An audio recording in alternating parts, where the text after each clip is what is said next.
The morning sun cast long shadows across the rocky terrain of Afghanistan's Helmand province. Captain Marcus Rodriguez wiped the sweat from his forehead as he surveyed the valley below through his binoculars. His unit, Bravo Company, had been stationed at Forward Operating Base Sentinel for 3 months now, and the tension never seemed to ease. Rodriguez was a seasoned officer, 32 years old with 2 previous deployments under his belt. He had earned the respect of his men through countless firefights and his unwavering commitment to bringing everyone home alive.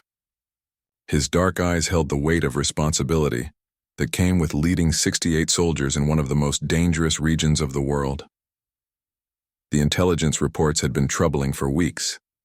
Local sources spoke of a highly skilled sniper operating in the area, picking off coalition forces with deadly precision. 3 soldiers from neighboring units had already fallen victim to this phantom marksman. The enemy seemed to strike without warning, then vanish like smoke into the mountainous landscape. Sergeant First Class David Chen approached Rodriguez's position, his boots crunching on the gravel. Chen was Rodriguez's most trusted non-commissioned officer, a quiet professional who had served alongside him for over 2 years. His face bore the serious expression that Rodriguez had come to recognize when important information needed to be shared. "Sir, we've got movement in the village of Kalat," Chen reported, keeping his voice low. "Drone surveillance picked up unusual activity around the mosque. Could be our sniper setting up a new position." Rodriguez lowered his binoculars and studied the tactical map spread across the makeshift table. Kalat was a small village nestled in the valley, roughly 2 kilometers from their current position. The terrain between their base and the village was treacherous, offering numerous hiding spots for an enemy sniper. "What's the civilian situation?" Rodriguez asked, his finger tracing potential routes on the map. "Most families evacuated yesterday after word spread about increased military activity. Intel suggests only a handful of locals remain, probably those too old or stubborn to leave," Chen replied. Rodriguez felt the familiar knot form in his stomach. Civilian presence always complicated military operations.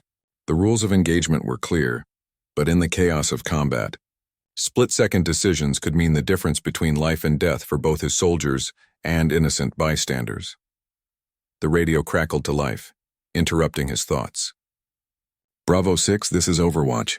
We have eyes on a possible sniper position in Building 7 of the village." Single male figure observed setting up what appears to be a long-range rifle. Rodriguez grabbed the radio handset. "Overwatch, this is Bravo 6. Can you confirm hostile intent?" "Negative, Bravo 6. Subject is approximately 800 meters from your position. Weapon appears to be aimed in your direction, but we cannot confirm target acquisition." The captain's mind raced through the tactical options. 800 meters was well within the range of a skilled sniper.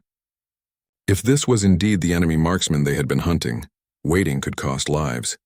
But moving too quickly without proper confirmation could result in the death of an innocent person. "Chen, get 1st and 2nd squads ready for movement. I want overwatch positions established on the ridgeline before we advance," Rodriguez ordered. Within minutes, the base erupted into controlled chaos as soldiers prepared for the mission. Rodriguez watched his men check their equipment with the practiced efficiency that came from months of combat experience. These were not fresh recruits but battle-hardened veterans who understood the stakes. Corporal Mike Thompson, the unit's designated marksman, approached Rodriguez with his rifle slung across his shoulder. Thompson was barely 22 years old, but had already proven himself as one of the finest shots in the company. His youthful face belied the steely determination in his blue eyes. "Sir, request permission to take position on the water tower. I can provide covering fire for the advancing squads," Thompson said. Rodriguez nodded his approval. "Granted, but remember, positive identification before engagement. We don't shoot civilians." As the soldiers moved into position, Rodriguez felt the weight of command pressing down on him. Every decision he made could ripple through the lives of his men and their families back home. The faces of soldiers he had lost in previous deployments flashed through his mind, a constant reminder of the cost of warfare. The radio buzzed again. "Bravo 6, Overwatch. Subject has moved to a different window.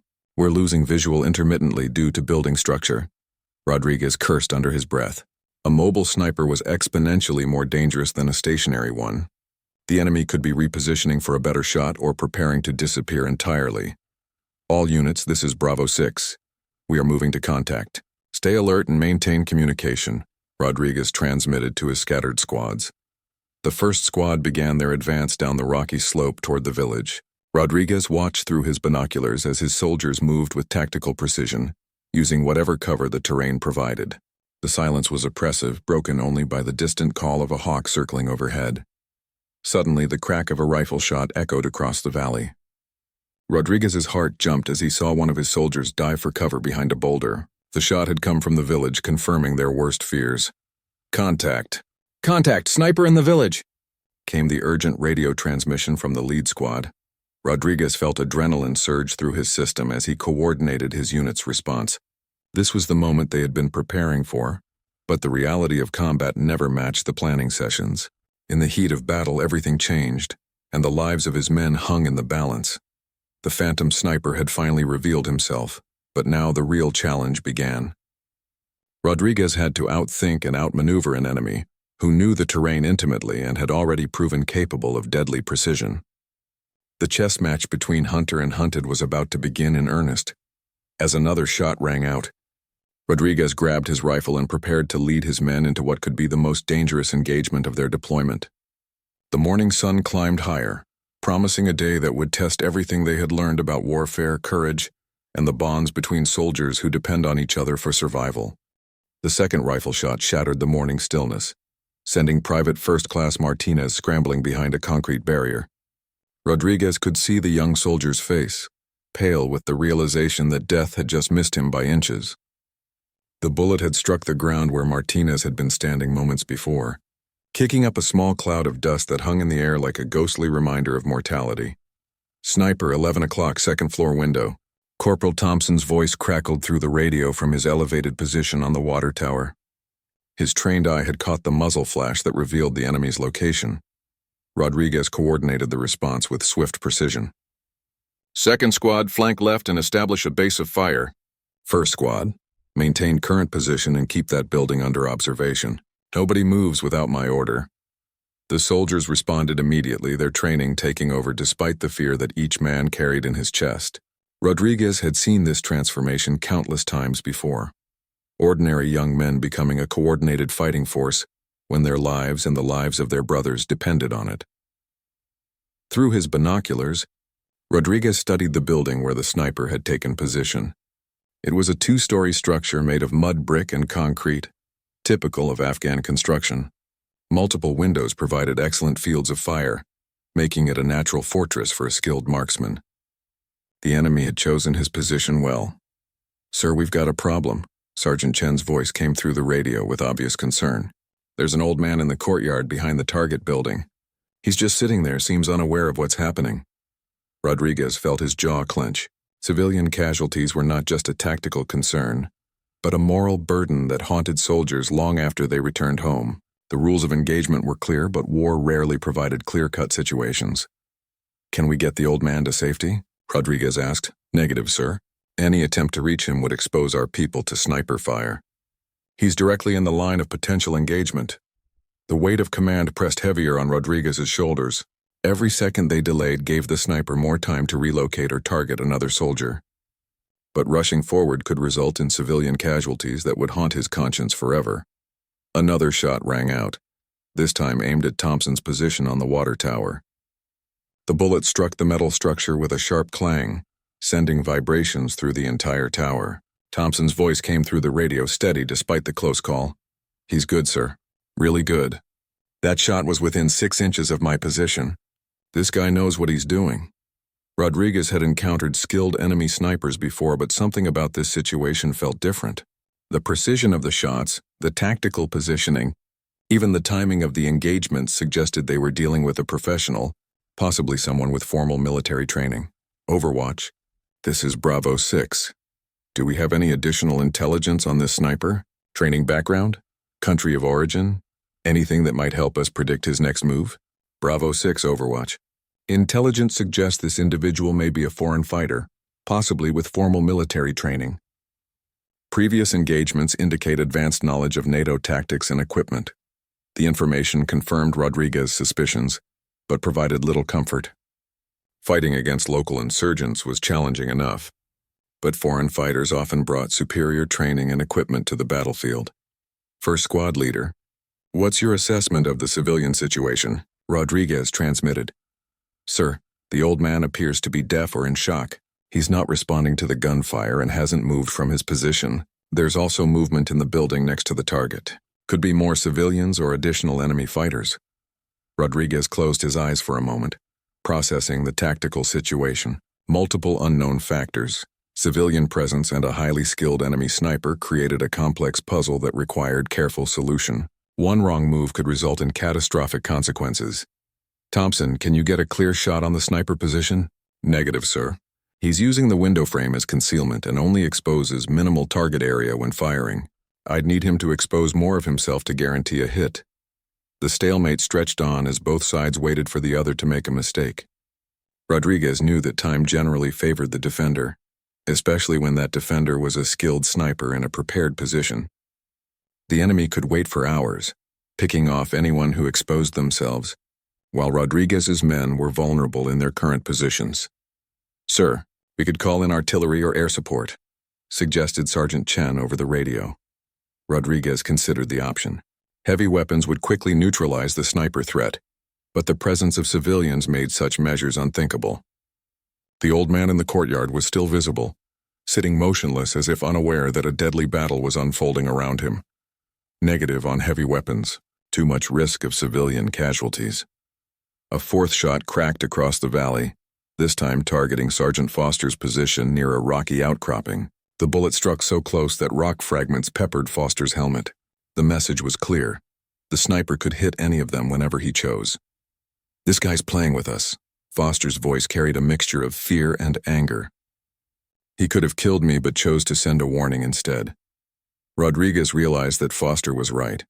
A sniper of this caliber could have killed several of his men by now, but instead seemed to be demonstrating his capabilities while keeping them pinned down. But what was his ultimate objective? All units maintain position but stay alert. This doesn't feel like a standard engagement, Rodriguez transmitted. As if responding to his words, a new voice came through on the radio. Not one of his soldiers, but someone speaking in accented English from an unknown transmission source. American soldiers, you are skilled fighters, but you are in my territory now. I do not wish to kill you today, but I will if necessary. Withdraw your forces and no one needs to die. The unexpected communication sent a chill through Rodriguez. Enemy forces rarely attempted direct dialogue during firefights. This sniper was not just skilled, but confident enough to broadcast his position while making demands. Sir, how is he transmitting on our frequency? Chen asked over the radio. Rodriguez had no answer. The technical capability required to break into their encrypted communications suggested a level of sophistication that went beyond typical insurgent operations. They were dealing with someone who had access to advanced equipment and training. The old man in the courtyard suddenly stood up and began walking slowly toward his house, apparently finally aware that something dangerous was happening around him. Rodriguez watched through his binoculars as the elderly civilian moved with painful slowness across the open ground. Thompson, keep that building under observation. If the sniper targets the civilian, you are authorized to engage. Copy that, sir. I've got eyes on. The next few minutes would determine whether this engagement ended in tragedy or whether Rodriguez could find a way to protect both his soldiers and the innocent. Civilians caught in the crossfire. The mysterious sniper had revealed more than just his position. He had shown tactical sophistication that suggested this battle was far from over. The elderly man shuffled across the courtyard with agonizing slowness, his weathered hands clutching a walking stick. Rodriguez held his breath, knowing that any sudden movement from his soldiers could trigger a deadly response from the hidden sniper. The old man seemed oblivious to the fact that multiple weapons were trained on the building above him, including the rifle of an enemy marksman who had already demonstrated lethal precision. Easy, Thompson. Let him clear the area. Rodriguez whispered into his radio, though he knew his designated marksman was professional enough not to need the reminder. The mysterious voice crackled through their communications again, this time with an almost conversational tone that seemed surreal given the circumstances. Captain Rodriguez, yes, I know your name. I also know you have 68 soldiers under your command and that you lost 2 men in Kandahar last year. You carry their photographs in your left breast pocket. A chill ran down Rodriguez's spine. The level of intelligence this enemy possessed was deeply unsettling. Personal information about American commanders was not something typically available to local insurgents. This suggested either a significant intelligence breach or connections to sophisticated enemy networks. How does he know all this? Sergeant Chen's voice carried obvious concern through the radio. Rodriguez had no answer, but the implications were troubling. If the enemy knew this much about him personally, they likely had detailed information about his unit's capabilities, tactics, and possibly even their mission parameters. Thompson, any movement in that window? Negative, sir. He's gone quiet since the old man started moving. Professional discipline. He's not going to risk civilian casualties either. This observation provided Rodriguez with a crucial insight into his opponent's mindset. Despite being an enemy combatant, the sniper appeared to operate under some form of moral code that avoided civilian casualties. This could be exploited tactically, but it also suggested they were dealing with a professional soldier rather than a terrorist. The old man finally reached his doorway and disappeared inside his house. Rodriguez felt a small measure of relief, knowing that at least one civilian was now out of immediate danger. However, the tactical situation remained unchanged. His soldiers were still pinned down by a skilled enemy who knew far too much about their unit. All stations, this is Bravo 6. We need to assume our communications are compromised. Switch to alternate frequency Delta 7 and maintain radio silence except for emergencies. The soldiers quickly adjusted their radios to the backup frequency, though Rodriguez knew this would only provide temporary security. If the enemy had penetrated their primary communications, they might have access to the alternates as well. Minutes passed in tense silence.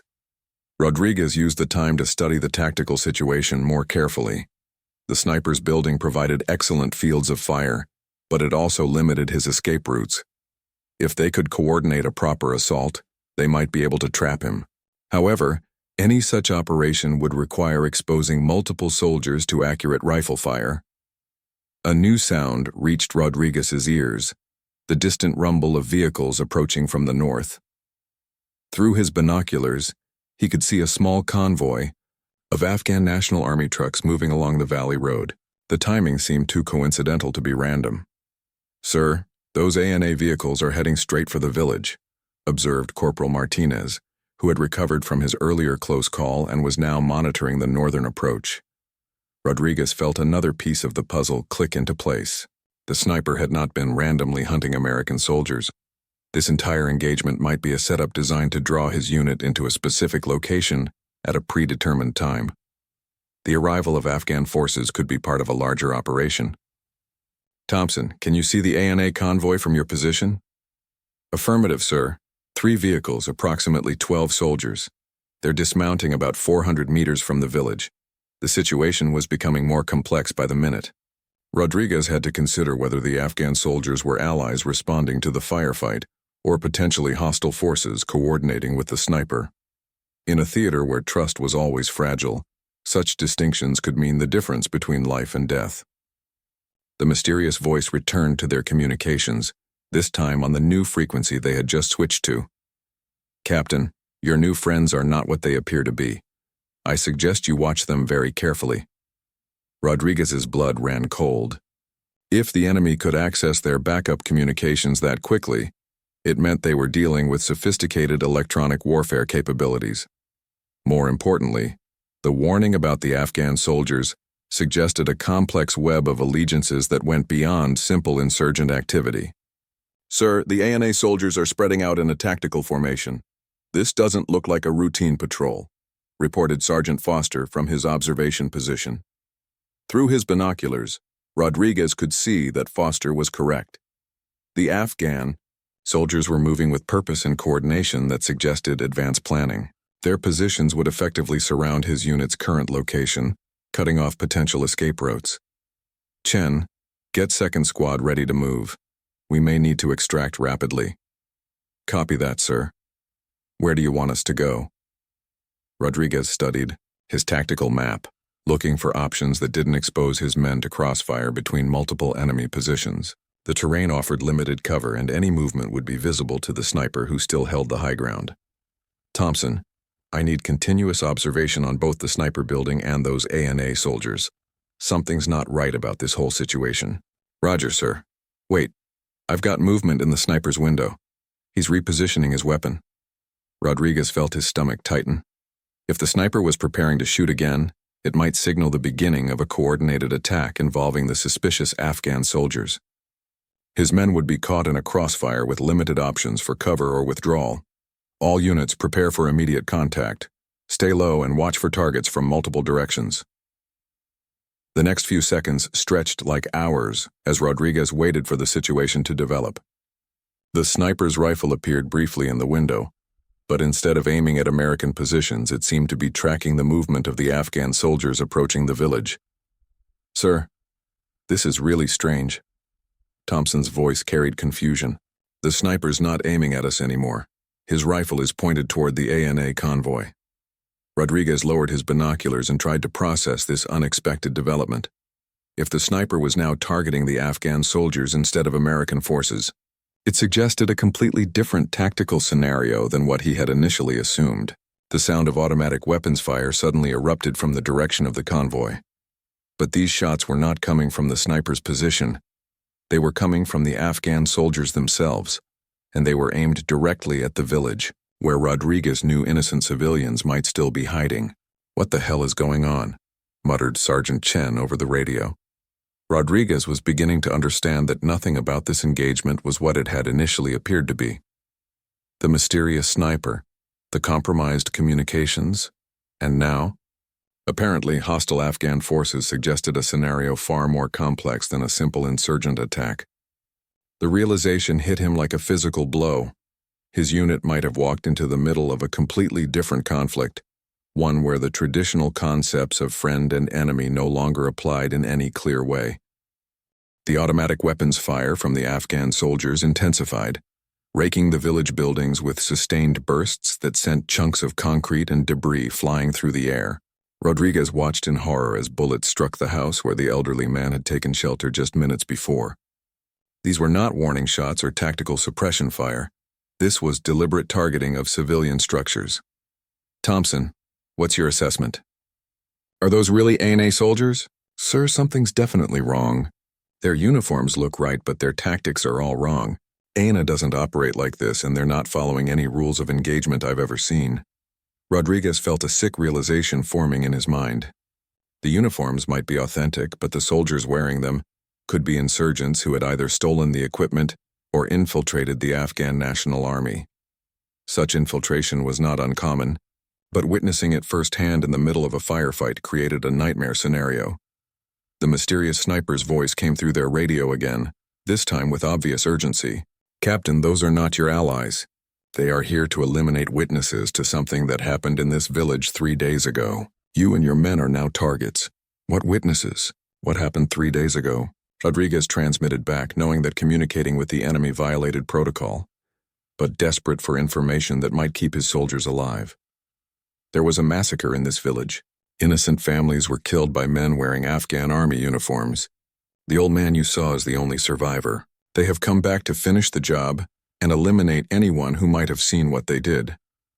Rodriguez's mind raced as he processed this information.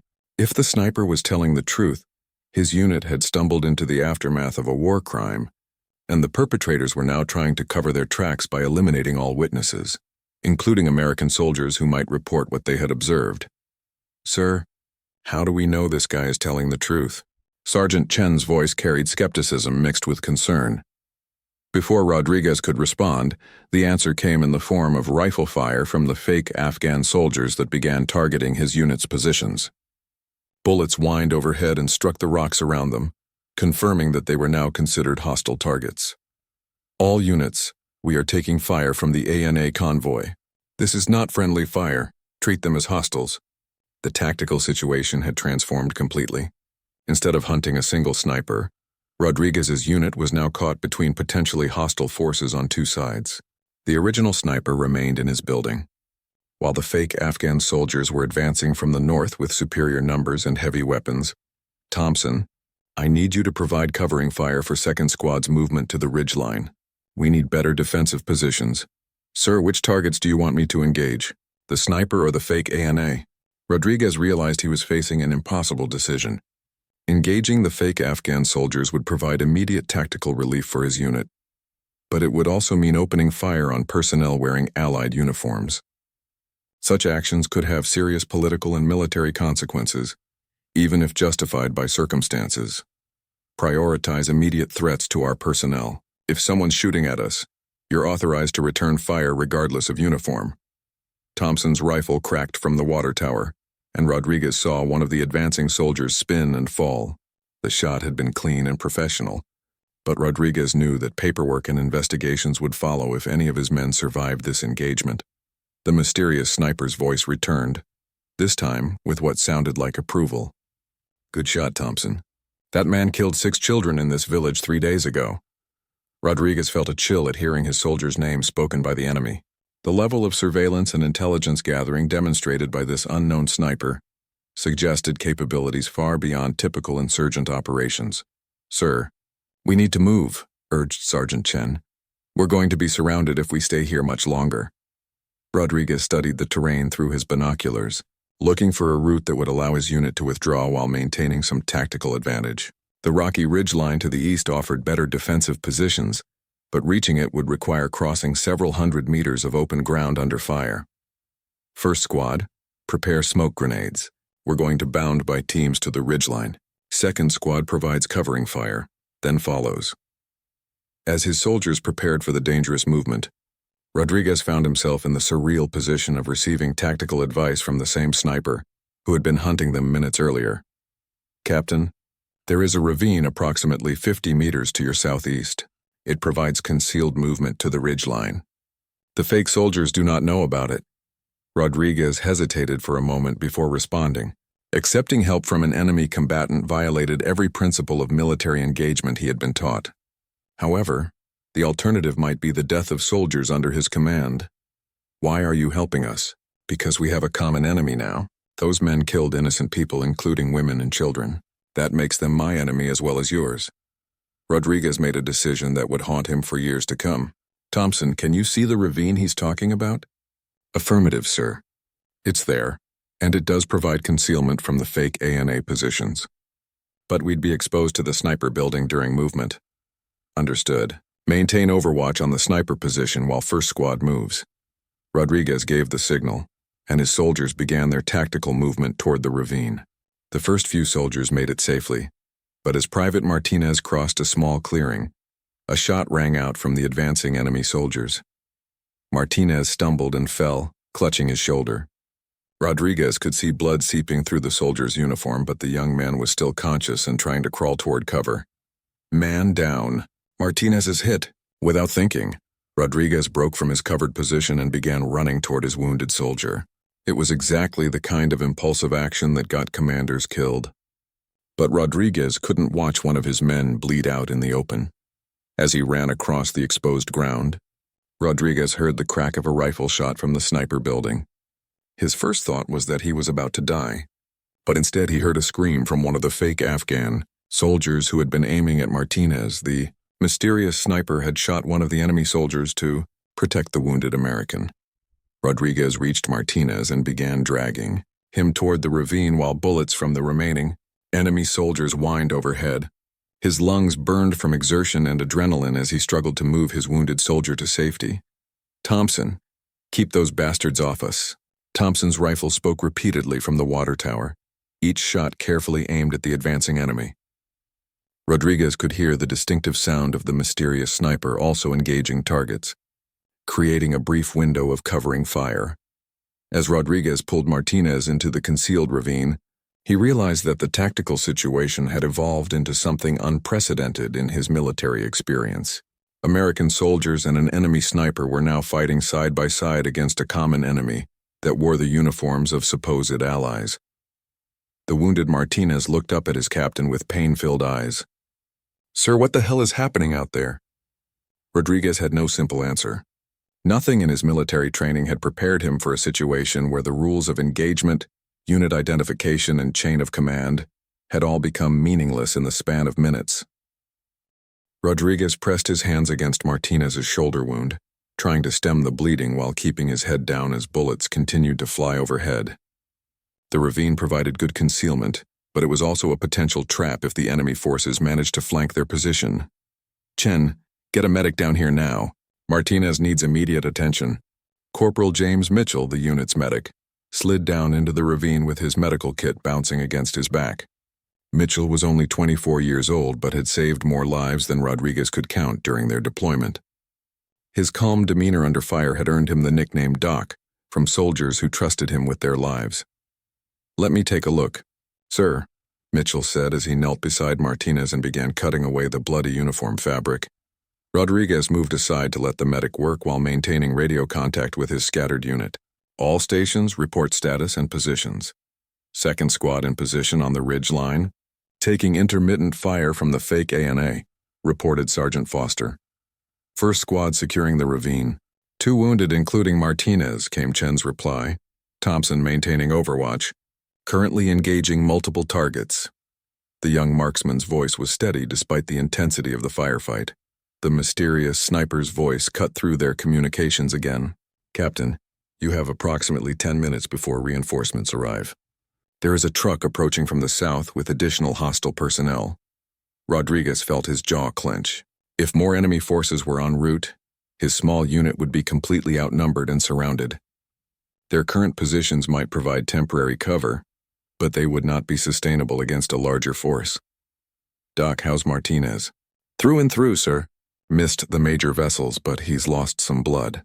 He can move, but he needs proper medical attention within the hour," Mitchell replied while applying pressure bandages. Rodriguez made rapid calculations in his head. Evacuation would require either helicopter extraction or fighting their way back to base. The helicopter option was problematic, given the presence of enemy forces with automatic weapons, and fighting through multiple enemy positions would likely result in additional casualties. "Sir, I have an idea," Thompson's voice came through the radio. "That sniper has been giving us good intelligence so far. Maybe we should ask him about extraction routes." Rodriguez hesitated. Coordinating military operations with an enemy combatant crossed every line in the military handbook.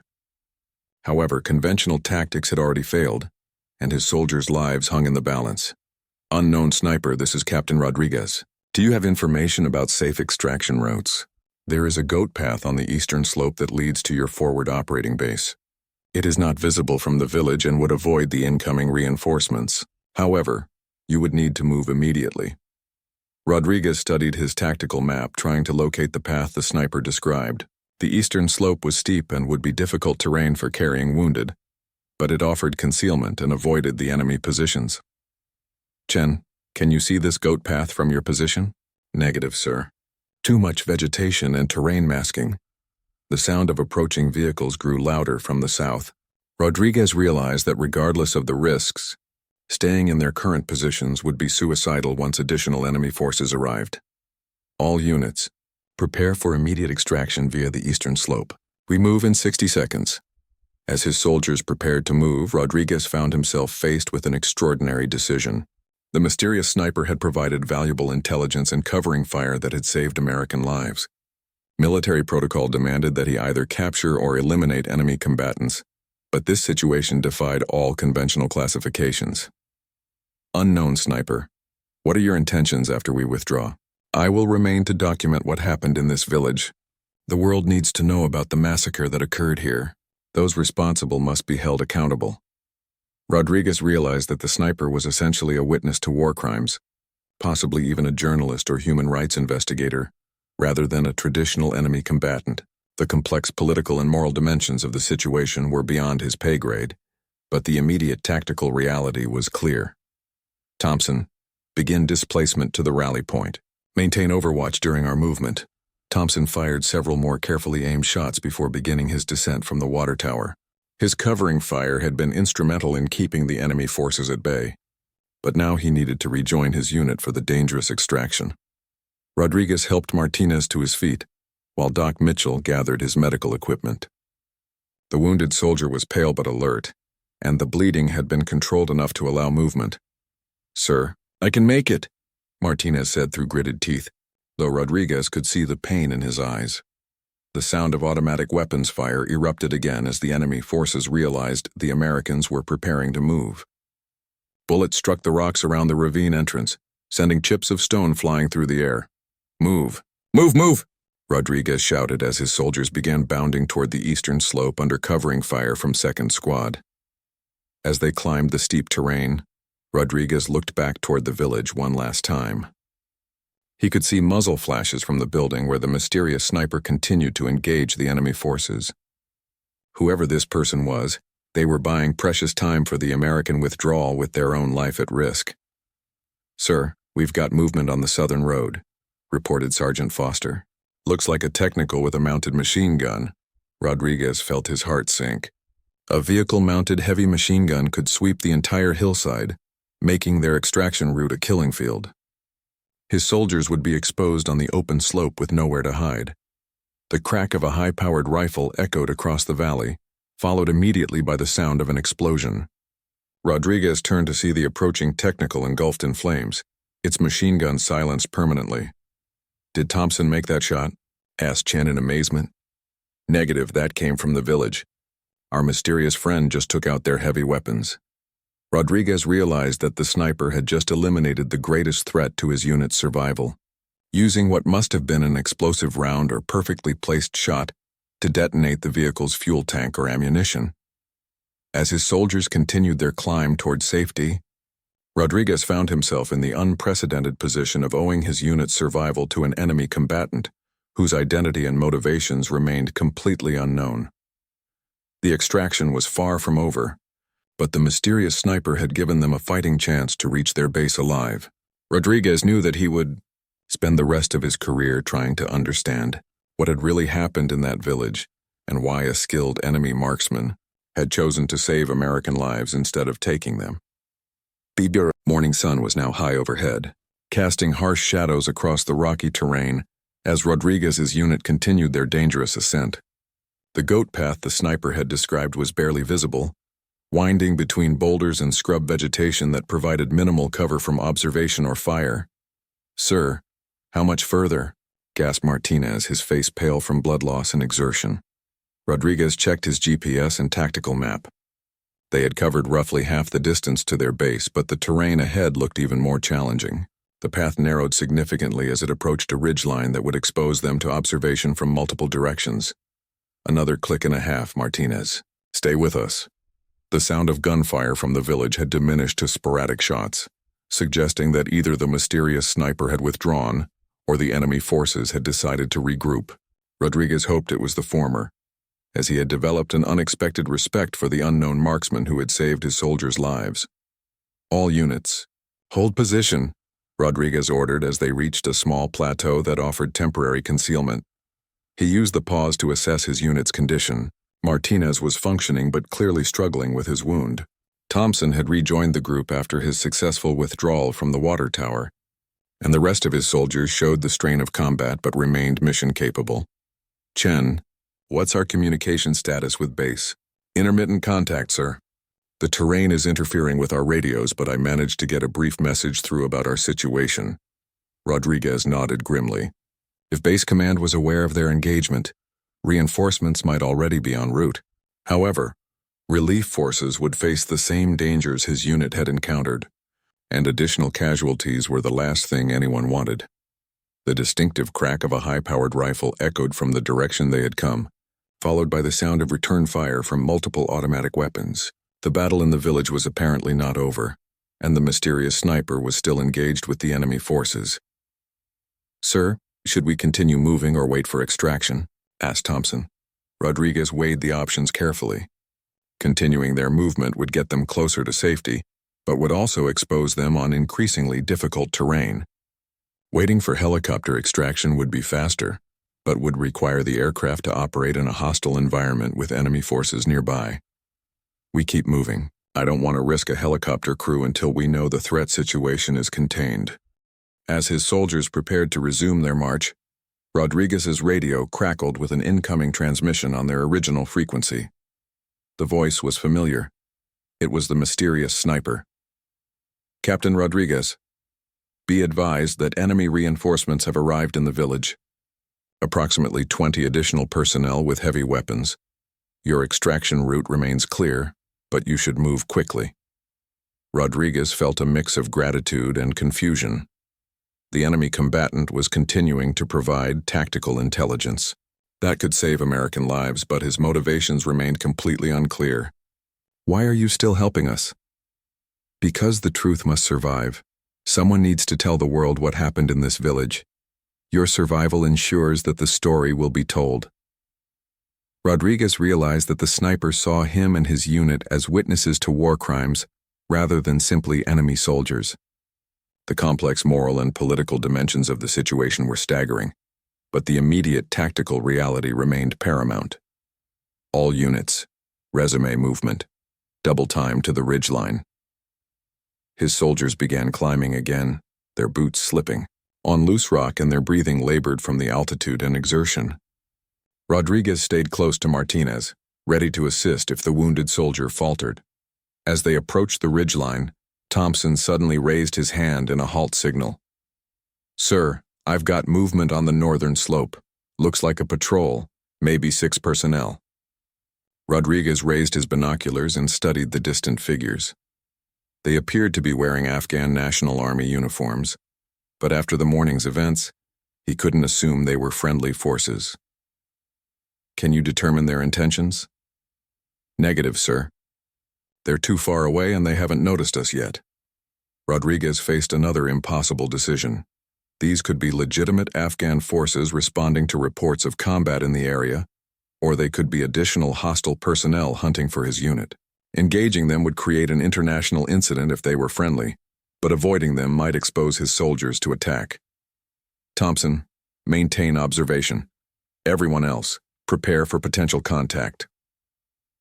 The patrol on the northern slope began moving in their direction, though their pace suggested routine movement rather than tactical pursuit. Rodriguez hoped this meant they were unaware of his unit's presence and might pass by without incident. The radio crackled again with the sniper's voice. "Captain, those soldiers are legitimate Afghan National Army. They are not part of the hostile force. However, they have been given false information about your unit's status." "What kind of false information?" "They have been told that American soldiers opened fire on civilian targets in the village. They are under orders to detain you for questioning." Rodriguez felt his stomach drop. If legitimate Afghan forces had been given false intelligence about his unit's actions, they would approach with the assumption that the Americans were potentially hostile. Such situations had led to tragic friendly fire incidents in the past. "Sir, what do we do?" asked Chen. Rodriguez realized that his unit's survival now depended on avoiding contact with both enemy forces and potential allies who had been misinformed about their actions. The complexity of the situation was beyond anything he had encountered in his military career. The mysterious sniper's voice came through one final time. "Captain, there is a cave system approximately 200 meters east of your position. You can wait there while I attempt to clarify the situation with the Afghan patrol." Rodriguez looked toward the area the sniper had indicated and could barely make out what appeared to be a dark opening in the rock face.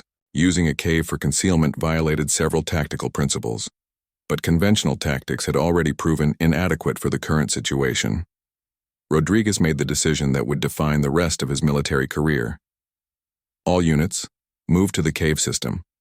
We're going to wait this out." His soldiers looked at him with expressions ranging from confusion to concern. Taking tactical advice from an enemy combatant and hiding in a cave while friendly forces searched for them violated every principle of military engagement they had been taught. "Sir, are we really going to trust this guy?" asked Sergeant Chen quietly. Rodriguez studied the faces of his men, seeing the doubt and fear that came with being thrust into a situation where normal rules no longer applied. "Chen, nothing about this morning has been normal. Right now that sniper has better intelligence than we do, and he's the only reason we're all still alive." The cave entrance was larger than it had appeared from a distance, easily accommodating his entire unit. The interior extended back into darkness, but the entrance provided good observation of the surrounding terrain while offering concealment from both ground and air surveillance.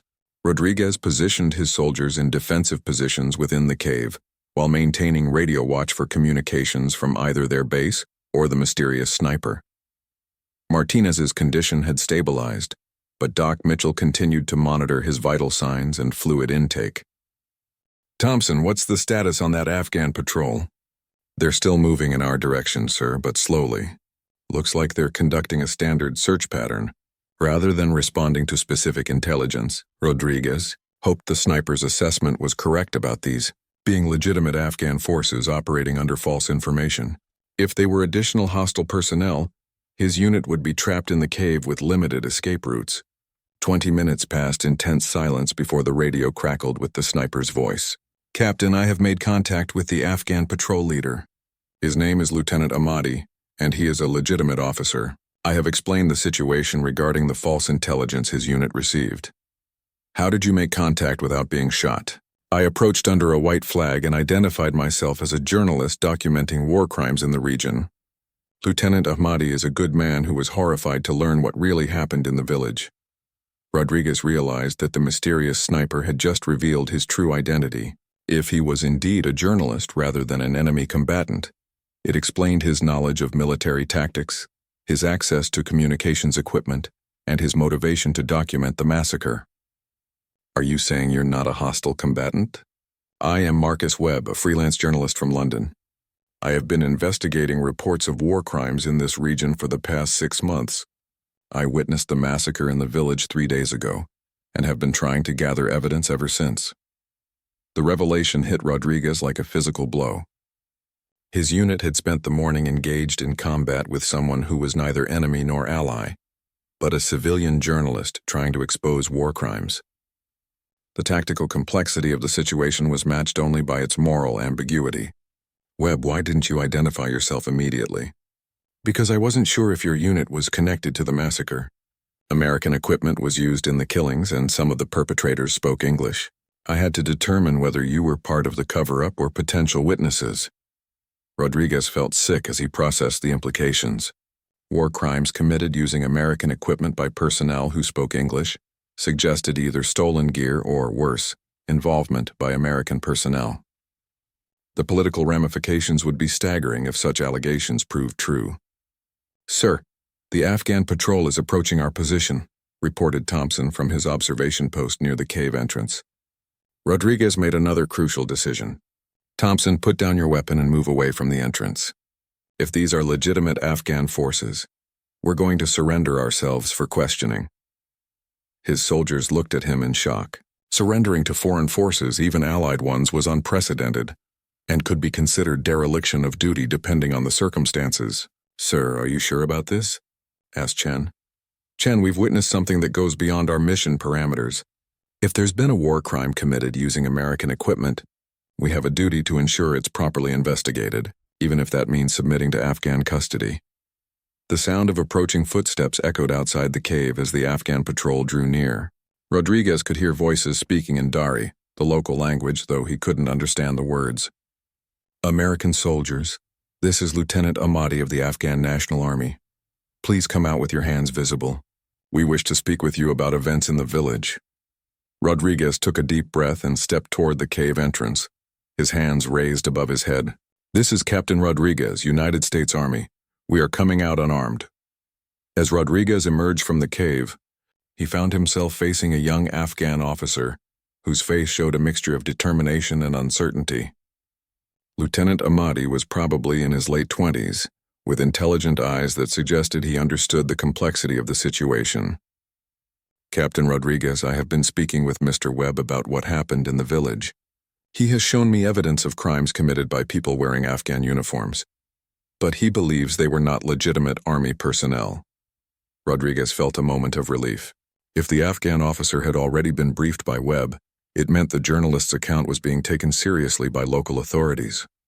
"Lieutenant, my unit witnessed unusual activity involving personnel in Afghan uniforms who fired on both civilian and American positions. We can provide detailed statements about what we observed." As his soldiers emerged from the cave one by one, Rodriguez realized that the morning's events had transformed them from combatants into witnesses. The traditional roles of friend and enemy had given way to a more complex reality where truth and justice mattered more than nationality or uniform. Webb emerged from his concealed position on a nearby ridge, carrying a high-powered rifle and wearing civilian clothes that marked him clearly as a non-combatant. He approached the group with his weapon pointed safely toward the ground, his press credentials visible on his chest. "Captain, I apologize for the deception this morning. I needed to determine whether your unit could be trusted with the evidence I've gathered." Rodriguez studied the journalist's face, seeing the exhaustion and moral weight that came with witnessing atrocities. "Webb, you saved my soldiers' lives today. Whatever your methods, I'm grateful." Lieutenant Amati stepped forward, his expression serious. "Gentlemen, we have much to discuss. There are powerful people who do not want the truth about this village to become known. Working together, we may be able to ensure that justice is served." As Rodriguez looked around at the unlikely group that had formed, American soldiers, an Afghan officer, and a British journalist, he realized that the morning's events had created bonds that transcended traditional military and national boundaries. The mysterious sniper had become an ally. The enemy had revealed themselves to be criminals in stolen uniforms, and supposed allies had proven to be the real threat. Rodriguez knew that writing the after-action report for this engagement would be the most challenging task of his military career. But as he watched Webb show Lieutenant Amati photographs of the massacre victims, Rodriguez understood that some truths were more important than military protocols. The story of what happened in that village would be told, and justice would be pursued regardless of the political complexity involved. Standing in the harsh Afghan sunlight, surrounded by the most unlikely coalition he had ever been part of, Captain Rodriguez realized that sometimes the most important battles were fought not against foreign enemies, but against the darkness that could exist within any uniform, any army, and any cause.